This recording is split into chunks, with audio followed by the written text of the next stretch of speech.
விடுதலை பயணம். அதிகாரம் 19. எகிப்து நாட்டினின்று புறப்பட்டு வந்த 3ஆம் மாதம் முதல் நாளில் இஸ்ரேல் மக்கள் சீனாய் பாலை நிலத்தை சென்றடைந்தனர். ரபிதீமிலிருந்து பயணம் மேற்கொண்ட அவர்கள் சீனாய் பாலை நிலத்தை வந்தடைந்து பாலை நிலத்தில் பாளையம் இறங்கினர். அங்கே மலைக்கு முன்பாக இஸ்ரேலர் பாளையம் இறங்கினர். ஆனால் மோசே கடவுளிடம் ஏறிச் சென்றார். அப்போது ஆண்டவர் மலையினின்று அவரை அழைத்து, யாக்கோபின் குடும்பத்தாருக்கு நீ சொல்ல வேண்டியது, இஸ்ரேல் மக்களுக்கு நீ அறிவிக்க வேண்டியது இதுவே. நான் எகிப்திற்கு செய்ததையும் கழுகுகளின் இறக்கைகளின் மேல் உங்களை ஏந்தி என்னிடம் வந்து சேரச் செய்ததையும் நீங்களே கண்டீர்கள். நீங்கள் என் வார்த்தைக்கு செவிசாய்த்து என் உடன்படிக்கையை கடைபிடித்தால் அனைத்துலகும் என் உடைமையே எனினும் நீங்களே எல்லா மக்களினங்களிலும் என் தனி சொத்தாவீர்கள். மேலும் எனக்கு நீங்கள் குருத்துவ அரசாகவும் தூய மக்களினமாகவும் இருப்பீர்கள். இவ்வார்த்தைகளே நீ இஸ்ரேல் மக்களிடம் கூற வேண்டியவை என்றார். மோசே வந்து மக்களின் தலைவர்களை வரவழைத்து ஆண்டவர் தமக்கு கட்டளையிட்ட இக்காரியங்கள் அனைத்தையும் அவர்களுக்கு எடுத்துரைத்தார். மக்கள் அனைவரும் ஒரே குரலாக ஆண்டவர் கூறியபடியே அனைத்தும் செய்வோம் என்று மறுமொழி கூறினர். மக்களின் பதிலை மோசே ஆண்டவரிடம் சமர்ப்பித்தார். ஆண்டவர் மோசேயை நோக்கி, இதோ நான் உன்னோடு பேசுவதை மக்கள் கேட்கும்படியும் என்றென்றும் உன்னை நம்பும்படியும் நான் கார்மேகத்தில் உன்னிடம் வருவேன் என்றார். மோசேயும் மக்களின் வார்த்தைகளை ஆண்டவருக்கு அறிவித்தார். ஆண்டவர் மோசேயை நோக்கி, நீ மக்களிடம் போய் அவர்களை இன்றும் நாளையும் தூய்மைப்படுத்து. அவர்கள் தம் துணிகளை துவைத்துக் கொள்ளட்டும். இவ்வாறு 3ஆம் நாளுக்காக தயாராகட்டும். ஏனெனில் 3ஆம் நாள் மக்கள் அனைவருக்கும் முன்பாக ஆண்டவர் சீனாய் மலை மேல் இறங்கி வருவார். மலையைச் சுற்றிலும் மக்களுக்கான எல்லைகளை தீர்மானித்துக் கொடு. உங்களில் எவரும் மலை மேல் ஏறாதபடியும் அதன் அடிவாரத்தை கூட தொடாதபடியும் எச்சரிக்கையாயிருங்கள். மலையை தொடுபவர் யாரானாலும் கொல்லப்படுவது உறுதி. அத்தகையவரை யாரும் கையால் தொடாமல் கல்லால் எறிந்தோ அம்பால் எய்தோ கொல்ல வேண்டும். அப்படிப்பட்ட கால்நடையோ மனிதரோ சாக வேண்டும் என்று அவர்களுக்கு சொல்.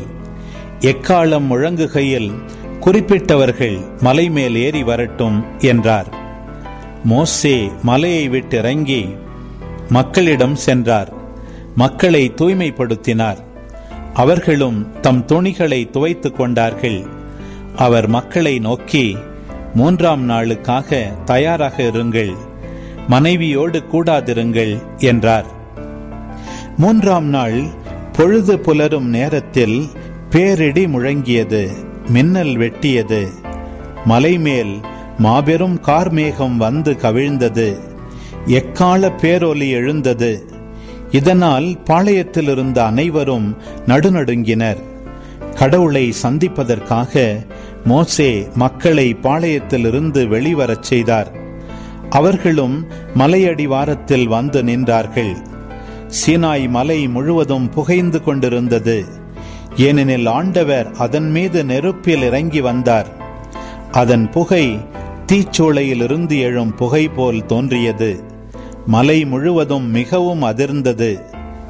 எக்கால முழக்கம் எழும்பி வர வர மிகுதியாயிற்று. மோசே பேசிய போது கடவுளும் இடிமுழக்கத்தில் விடையளித்தார். ஆண்டவர் சீனாய் மலை மேல் மலையுச்சியில் இறங்கி வந்தார். அப்போது ஆண்டவர் மோசேயை மலையுச்சிக்கு அழைக்க மோசே மேலே ஏறிச் சென்றார். ஆண்டவர் மோசேயை நோக்கி, இறங்கிச் செல்.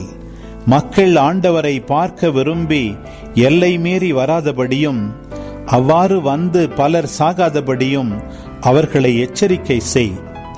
அவ்வாறே ஆண்டவரை அணுகிச் செல்லும் குருக்களும் தங்களை தூய்மைப்படுத்திக் கொள்ளட்டும், இல்லையெனில் ஆண்டவர் அவர்களை அழித்தொழிப்பார் என்று சொன்னார்.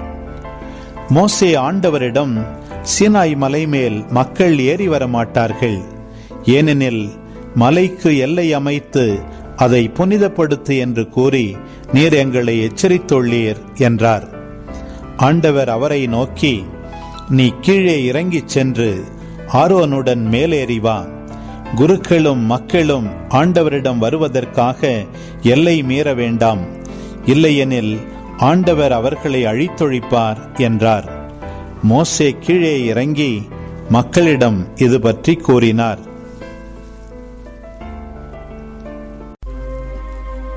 விடுதலை பயணம். அதிகாரம் 20. கடவுள் அருளிய வார்த்தைகள் இவையே. நானே உன் கடவுளாகிய ஆண்டவர், அடிமை வீடாகிய எகிப்து நாட்டினின்று உன்னை வெளியேறச் செய்தவர். என்னை தவிர வேறு தெய்வங்கள் உனக்கு இருத்தலாகாது. மேலே விண்வெளியில், கீழே மண்ணுலகில், பூமிக்கடியே நீர்த்திரளில் உள்ள யாதொன்றின் சிலையையோ ஓவியத்தையோ நீ உருவாக்க வேண்டாம். நீ அவைகளை வழிபடவோ அவற்றிற்கு பணிவிடை புரியவோ வேண்டாம். ஏனெனில் உன் கடவுளும் ஆண்டவருமாகிய நான் இதை சகித்துக் கொள்ள மாட்டேன். என்னை புறக்கணிக்கும் மூதாதையரின் பாவங்களை பிள்ளைகள் மேல் 3ஆம் 4ஆம் தலைமுறை மட்டும் தண்டித்து தீர்ப்பேன். மாறாக என் மீது அன்பு கூர்ந்து என் விதிமுறைகளை கடைபிடிப்போருக்கு 1000 தலைமுறைக்கும் பேரன்பு காட்டுவேன். உன் கடவுளாகிய ஆண்டவரின் பெயரை வீணாக பயன்படுத்தாதே, ஏனெனில் தம் பெயரை வீணாக பயன்படுத்துபவரை ஆண்டவர் தண்டியாது விடார். ஓய்வு நாளை தூயதாக கடைபிடிப்பதில் கருத்தாயிரு. 6 நாள்கள் நீ உழைத்து உன் அனைத்து வேலையையும் செய்வாய். 7ஆம் நாளோ உன் கடவுளாகிய ஆண்டவருக்கான ஓய்வு நாள். எனவே அன்று நீயும் உன் மகனும் மகளும் உன் அடிமையும் அடிமை பெண்ணும் உன் கால்நடைகளும் உன் நகர்களுக்குள் இருக்கும் அந்நியனும் யாதொரு வேலையும் செய்ய வேண்டாம். ஏனெனில் ஆண்டவர் 6 நாள்களில் விண்ணுலகையும் மண்ணுலகையும் கடலையும் அவற்றிலுள்ள அனைத்தையும் படைத்து 7ஆம் நாளில் ஓய்ந்திருந்தார். இவ்வாறு ஆண்டவர் ஓய்வு நாளுக்கு ஆசி வழங்கி அதனை புனிதப்படுத்தினார். உன் கடவுளாகிய ஆண்டவர் உனக்களிக்கும் நாட்டில் உன் வாழ்நாள்கள் நீடிக்கும்படி உன் தந்தையையும் உன் தாயையும் மதித்து நட. கொலை செய்யாதே, விபச்சாரம் செய்யாதே, களவு செய்யாதே, பிறருக்கு எதிராக பொய்ச்சான்று சொல்லாதே, பிறர் வீட்டை கவர்ந்திட விரும்பாதே, பிறர் மனைவி, அடிமை, அடிமை பெண், மாடு, கழுதை அல்லது பிறர்க்குரியது எதையுமே கவர்ந்திட விரும்பாதே. மக்கள் அனைவரும் இடி மின்னல்களையும் எக்கால முழக்கத்தையும் புகையையும் மலையையும் கண்டனர். கண்டு மக்கள் நடுநடுங்கி தூரத்தில் நின்று கொண்டு மோசேயை நோக்கி, நீர் எங்களோடு பேசும், நாங்கள் கேட்போம். கடவுள் எங்களோடு பேசவே வேண்டாம், ஏனெனில் நாங்கள் செத்துப்போவோம் என்றனர். மோசே மக்களை நோக்கி, அஞ்சாதீர்கள். கடவுள் மீது உங்களுக்கு ஏற்படும் அச்சத்தால் நீங்கள் பாவம் செய்யாதிருப்பீர்களா என்று உங்களை சோதித்தறியவே அவர் இவ்வாறு தோன்றினார் என்றார். மக்கள் தொலையில் நின்று கொண்டிருக்க மோசே கடவுள் இருந்த காரிருளை அணுகினார். ஆண்டவர் மோசேயை நோக்கி பின்வருமாறு உரைத்தார். இவ்வாறு நீ இஸ்ரவேல் மக்களிடம் சொல், நான் வானத்திலிருந்து உங்களோடு பேசினேன் என்பதை நீங்கள் கண்டீர்கள். எனக்கு இணையாக வைக்க வெள்ளியாலான தெய்வங்களையும் பொன்னாலான தெய்வங்களையும் உங்களுக்கு நீங்கள் செய்து கொள்ள வேண்டாம். எனக்கென்று மண்ணால் பீடம் அமைத்து உன் ஆடுகளையும் மாடுகளையும் அதன் மேல் எரிபலிகளாகவும் நல்லுறவு பலிகளாகவும் செலுத்து. நான் என் பெயரை நினைவுபடுத்த செய்யும் இடங்கள் யாவற்றிலும் நான் உன்னிடம் வந்து உனக்கு ஆசி வழங்குவேன். எனக்காக கற்பீடம் அமைத்தால் செதுக்கிய கற்கள் கொண்டு கட்ட வேண்டாம், ஏனெனில் உனது ஒளி அதன் மேல் பட்டால் நீ அதனை தீட்டுப்படுத்துவாய். உன் திறந்த மேனி என் பீடத்தின் மேல் தெரிந்து விடாதபடி படிகள் வழியாய் அதன் மேல் ஏறிச் செல்ல வேண்டாம். லேவியராகமம் அதிகாரம் 13. ஆண்டவர் மோசேயிடமும் ஆரோனிடமும் உரைத்தது: ஒருவர் உடலில் தோல் மீது தொழுநோய் போன்று ஏதேனும் தடிப்போ சொரிசிறங்கோ வெண்படலமோ தோன்ற அது தொழுநோய் என ஐயமுற்றால் அவர் குருவாகிய ஆரோனிடம் அல்லது குருக்களாகிய அவர் புதல்வரில் ஒருவரிடம் கொண்டு வரப்பட வேண்டும். அவர் உடலில் நோய் இருக்கும் இடத்தை குரு பார்த்து அந்த இடத்தில் ரோமம் வெண்மையாக மாறி நோயிருக்கும் பகுதி அவர் உடலில் உள்ள மற்ற தோற்பகுதிகளை விட குழிந்திருந்தால் அது தொழுநோய். அவரை பார்த்த குரு அவரை தீட்டுடையவர் என முடிவு செய்வார். அவர் உடலின் மேல் வெள்ளை படலம் இருந்தும் அந்த இடம் மற்ற பகுதிகளில் உள்ள தோலை விட குழிவாயிராமலும் அதன் மீதுள்ள ரோமம் வெண்மையாகாமலும் இருந்தால் குரு அவரை 7 நாள் அடைத்து வைப்பார். 7ஆம் நாள் அவரை பார்க்கும்போது நோய் பரவாமல் குறைந்திருந்தால் மீண்டும் 7 நாள் குரு அவரை அடைத்து வைப்பார். 7ஆம் நாளில் மீண்டும் அவரை அழைத்து பார்வையிடுவார். நோய் பரவாமல் குறைந்திருந்தால் அவர் தூய்மையானவர் என குரு தீர்ப்பு சொல்வார். அது சொரிசிறங்கு. அவர் தம் உடைகளை துவைக்க வேண்டும். அவர் தீட்டற்றவர் என அறிவிக்கப்பட்டவர் தம்மை குருவுக்கு காட்டிய பின் மறுபடியும் சொரிசிறங்கு அவர் உடலில் ஏற்பட்டால் அவர் தம்மை குருவிடம் காட்ட வேண்டும். மீண்டும் சொரிசிறங்கு அவர் உடலில் இருப்பதை குரு கண்டால் அவர் தீட்டுடையவர் என அறிவிப்பார். அது தொழுநோய். ஒரு மனிதர் தொழுநோயாளி எனில் அவர் குருவிடம் கொண்டு வரப்படுவார். தோலில் வெண்ணிற தடிப்பு இருந்து அது ரோமத்தை வெண்மையாக மாற்றி திறந்த புண்ணாயிற்று என குரு கணிப்பார். அது அவர் உடலில் நெடுநாளாய் இருக்கும் தொழுநோய். குரு அவர் தீட்டுடையவர் என அறிவிப்பார். அவரை அடைத்து வைக்க வேண்டும். அவர் தீட்டுடையவரே. வெண்குட்டம் உடலில் பரவி நோயாளியின் கால் தொடங்கி தலை வரை குரு காண்கிற எல்லா இடங்களிலும் தோலில் படர்ந்திருந்தால் அவரை சோதித்து பார்க்க வேண்டும். அவர் உடலில் முழுவதும் நோய் படர்ந்திருந்தால் அவர் தீட்டற்றவர் என குரு அறிவிப்பார். உடல் முழுவதும் வெண்மையாகிவிட்டதால் தீட்டற்றவர். ஆனால் திறந்த புண் காணப்படும் நாளில் அவர் தீட்டுள்ளவர். எனவே திறந்த புண்ணை கண்டால் அவர் தீட்டுள்ளவர் என அறிவிப்பார். திறந்த புண் தீட்டுடையது. அது தொழுநோய். திறந்த புண் மாறி வெண்ணிறம் அடைந்தால் அவர் குருவிடம் வருவார். குரு அவரை சோதித்து பார்ப்பார். நோய் தழும்பு வெண்மையாகி மாறிற்றெனில் அவர் தீட்டற்றவர் என குரு அறிவிப்பார். அவர் தீட்டற்றவர். உடலில் கட்டி ஏற்பட்டு அது குணமாகி கட்டி இருந்த இடத்தில் வெள்ளை தடிப்பு அல்லது சிவப்பு கலந்த வெண்மை மறு தோன்றினால் அதனை குருவுக்கு காட்ட வேண்டும். குரு அதை சோதித்து பார்ப்பார். அந்த இடம் மற்ற தோலை விட தாழ்ந்து அந்த இடத்தில் ரோமம் வெண்மையாக மாறியிருந்தால் அவர் தீட்டுள்ளவர் என குரு அறிவிப்பார். அது கட்டியால் உண்டான தொழுநோய். குரு அதை சோதித்து பார்க்கும்போது அதில் வெள்ளை ரோமம் இல்லை என்றும் மற்ற தோலை விட குழிந்திராமல் சற்று கருமையாக மட்டும் உள்ளது என்றும் கண்டால் அவர் அவரை 7 நாள் அடைத்து வைப்பார். தோலில் புள்ளி படர கண்டால் அது தொழுநோய். அவர் தீட்டு உடையவர் என குரு அறிவிப்பார். வெள்ளை மறு பரவாமல் அது இருந்த இடத்தில் மட்டும் இருந்தால் அது கட்டியின் தழும்பு. எனவே அவர் தீட்டற்றவர் என குரு அறிவிப்பார். ஒருவரது உடலில் நெருப்பு பட்டதனால் தீக்காயம் ஏற்பட்டு நெருப்பு பட்ட இடத்தில் சிவப்பு அல்லது வெண்மையான மறு தோன்றினால் அவரை குரு சோதித்து பார்க்க வேண்டும். அந்த மருவில் ரோமம் வெண்மையாக மாற அந்த இடம் தோலை பார்க்கிலும் குழியாக இருந்தால் அது நெருப்பினால் ஏற்பட்ட தொழுநோய். அவர் தீட்டுள்ளவர் என குரு அறிவிப்பார். அது தொழுநோய்தான். அதை சோதித்து பார்க்கும் குரு அந்த மருவில் வெள்ளை ரோமம் இல்லை என்றும் மற்ற தோலை விட குழிந்திராமல் சற்று கருமையாக உள்ளது என்றும் கண்டால் அவரை 7 நாள் தனியாக வைப்பார். 7ஆம் நாளில் அவரை சோதித்து பார்த்து தோலில் அது பரவியிருந்தால் அவர் தீட்டுள்ளவர் என குரு அறிவிப்பார்.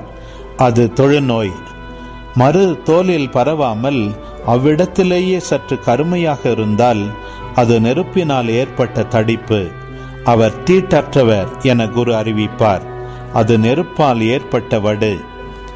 ஆணுக்கோ பெண்ணுக்கோ தலையிலோ தாடையிலோ நோய் ஏற்பட்டால் குரு அந்த நோயை சோதித்து பார்க்க வேண்டும். நோயுள்ள இடம் குழிவாயும் ரோமம் பொன்னிறமாகவும் குறைவாகவும் இருந்தால் தீட்டு என குரு அறிவிப்பார். அது தாடையிலோ தலையிலோ ஏற்படும் சொறி வகையான தொழிநோய் ஆகும். குரு அதை சோதித்து பார்த்து அவ்விடத்தில் மற்ற தோலை விட குழிந்திராமல் கருப்பு ரோமம் இல்லை என்றால் குரு 7 நாள் அவரை தனியாக வைப்பார். 7ஆம் நாளில் அவரை குரு சோதித்து பார்ப்பார். அந்த சொறி படராமலும் அங்கு மஞ்சள் ரோமம் இல்லாமலும் மற்ற தோலை விட குழிவு இல்லாமலும் இருந்தால் அவர் சொறி இருக்கும் இடம் நீங்களாக மற்ற இடங்களை சிரைத்து கொள்வார். மீண்டும் குரு அவரை 7 நாள் தனியாக வைப்பார். 7ஆம் நாளில் குரு சோதித்து பார்க்கும்போது தோலில் சொறி பரவாமல் மற்ற தோலை விட குழிந்திராமல் இருந்தால் அவர் தீட்டற்றவர் என அறிவிப்பார். தம் ஆடைகளை துவைத்த பின் அவர் தூய்மையாவார்.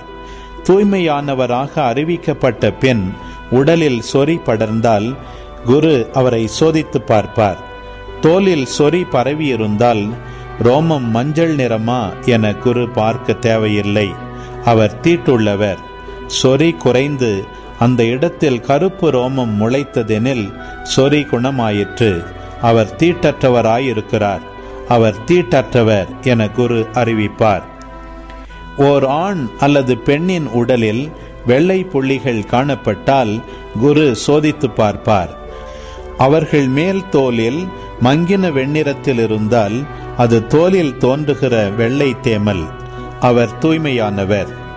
தலைமுடி உதிர்ந்து ஒருவர் மொட்டையானால் அவர் தூய்மையானவர்.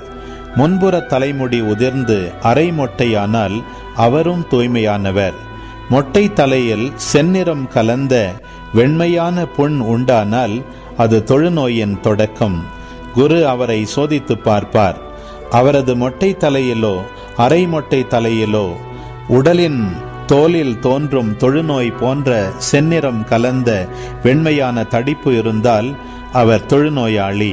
அவர் தீட்டுள்ளவர். அவர் தீட்டுள்ளவர் என குரு அறிவிப்பார். ஏனெனில் நோய் அவர் தலையில் உள்ளது. தொழுநோயால் பாதிக்கப்பட்டவர் கிழிந்த உடை அணிந்து தலை வாராமல் மேலுதட்டை மறைத்து கொண்டு தீட்டு தீட்டு என குரல் எழுப்ப வேண்டும். நோயுள்ள நாளெல்லாம் அவர் தீட்டுள்ளவர். எனவே தீட்டுள்ள அவர் பாளையத்துக்கு வெளியே தனியாக குடியிருப்பார்.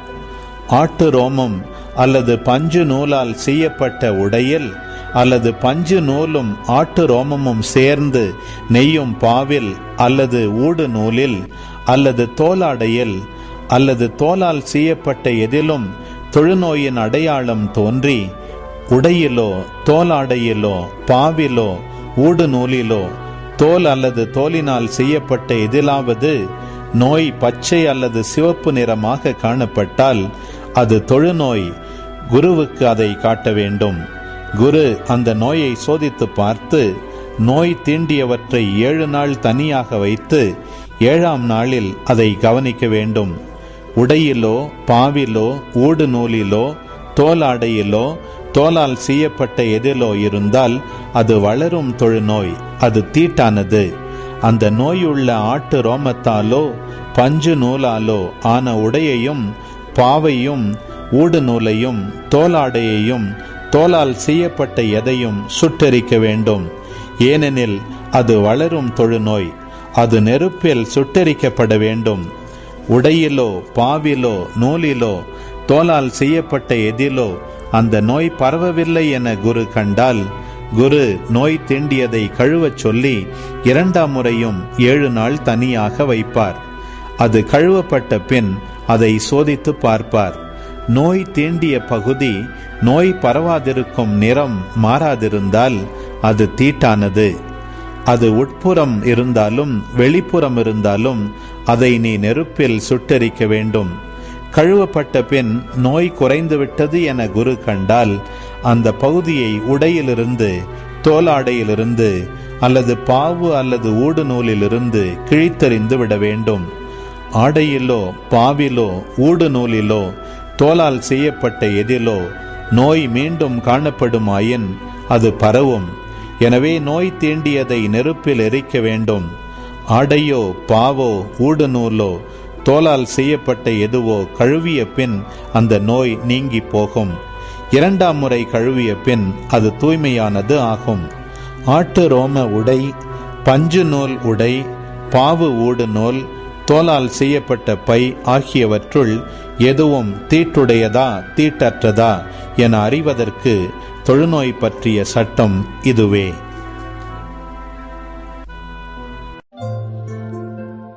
திருப்பாடல் 74. கடவுளே, நீர் ஏன் எங்களை முற்றிலுமாக ஒதுக்கிவிட்டீர்? உமது மேய்ச்சல் நில ஆடுகள் மேல் உமது சினம் ஏன் புகைந்தெழுகின்றது? பண்டை காலத்திலேயே நீர் உமக்கு சொந்தமாக்கி கொண்ட சபை கூட்டத்தை நினைத்தருளும். நீர் மீட்டு உமக்கு உரிமையாக்கி கொண்ட இனத்தாரை மறந்துவிடாதேயும். நீர் கோவில் கொண்டிருந்த சீயோன் மலையையும் நினைவு கூர்ந்தருளும். நெடுநாள்களாக பாழடைந்து கிடக்கும் பகுதிகளுக்கு சென்று பார்வையிடுவீராக. எதிரிகள் உமது தூயகத்தில் அனைத்தையும் பாழ்படுத்திவிட்டார்கள். உம்முடைய எதிரிகள் உம் திருத்தலத்தில் வெற்றி முழக்கம் செய்கின்றார்கள். தங்கள் கொடிகளை வெற்றிக்கு அடையாளமாக நாட்டுகின்றார்கள். அவர்கள் மேற்கு வாயிலில் அமைக்கப்பட்ட மர பின்னல் வேலைப்பாடுகளை கோடரிகளால் சிதைத்தார்கள். மேலும் அங்கிருந்த மர வேலைப்பாடுகள் அனைத்தையும் சிற்றொளியும் சுத்தியலும் கொண்டு தகர்த்தெறிந்தார்கள். அவர்கள் உமது தூயகத்திற்கு தீ வைத்தார்கள். அவர்கள் உமது பெயருக்குரிய உறைவிடத்தை தீட்டுப்படுத்தினார்கள். அவர்களை அடியோடு அழித்து விடுவோம் என்று தங்கள் உள்ளங்களில் சொல்லிக் கொண்டார்கள். கடவுளின் சபையார் கூடும் இடங்களையெல்லாம் நாடெங்கும் எரித்தழித்தார்கள். எங்களுக்கு நீர் செய்து வந்த அருஞ்செயல்களை இப்போது நாங்கள் காண்பதில்லை, இறைவாக்கினரும் இல்லை. எவ்வளவு காலம் என் நிலை நீடிக்கும் என்று அறியக்கூடியவரும் எங்களிடையே இல்லை. கடவுளே, எவ்வளவு காலம் பகைவர் இகழ்ந்துரைப்பர்? எதிரிகள் உமது பெயரை எப்போதுமா பழித்து கொண்டிருப்பார்கள்? உமது கையை ஏன் மடக்கிக் கொள்கின்றீர்? உமது வலக்கையை ஏன் உமது மடியில் வைத்துள்ளீர்? அதை நீட்டி அவர்களை அழித்துவிடும். கடவுளே, முற்காலத்திலிருந்தே நீர் எங்கள் அரசர். நீரே உலகெங்கும் மீட்பு செயலை செய்து வருகின்றீர். நீர் உமது வல்லமையால் கடலை பிளந்தீர். நீரில் வாழும் கொடும் பாம்புகளின் தலைகளை நசுக்கிவிட்டீர். லிவியத்தானின் தலைகளை நசுக்கியவர் நீரே. அதை காட்டு விலங்குகளுக்கு இரையாக கொடுத்தவர் நீரே. ஊற்றுகளையும் ஓடைகளையும் பாய்ந்து வரச் செய்தவர் நீரே. என்றுமே வற்றாத ஆறுகளை காய்ந்து போகச் செய்தவரும் நீரே. பகலும் உமதே, இரவும் உமதே. கதிரவனையும் நிலவையும் தோற்றுவித்தவர் நீரே. பூவுலகின் எல்லைகளை எல்லாம் வரையறை செய்தீர். கோடை காலத்தையும் மாரி காலத்தையும் ஏற்படுத்தினீர். ஆண்டவரே, எதிரி உம்மை இகழ்வதையும் மதிகெட்ட மக்கள் உமது பெயரை பழிப்பதையும் நினைத்து பாரும். உமக்கு சொந்தமான புறாவின் உயிரை பொல்லாத விலங்கிடம் ஒப்புவித்து விடாதேயும். சிறுமைப்படுகிற உம் மக்களின் உயிரை ஒரே அடியாக மறந்து விடாதேயும். உமது உடன்படிக்கையை நினைத்தருளும். நாட்டின் இருளான இடங்களில் கொடுமை நடக்கும் குடியிருப்புகள் நிறைந்திருக்கின்றன. சிறுமையுற்றோர் மீண்டும் வெட்கமுறாதபடி செய்யும். எளியோரும் வறியோரும் உமது பெயரை புகழ்வராக. கடவுளே, எழுந்து வாரும், உமக்காக நீரே வழக்காடும். மதிகேடரால் நாடோறும் உமக்கு வரும் இகழ்ச்சியை நினைத்து பாரும். உம்முடைய பகைவர் செய்யும் முழக்கத்தை மறவாதேயும். உம் எதிரிகள் இடைவிடாது எழுப்பும் அமளியை கேளும்.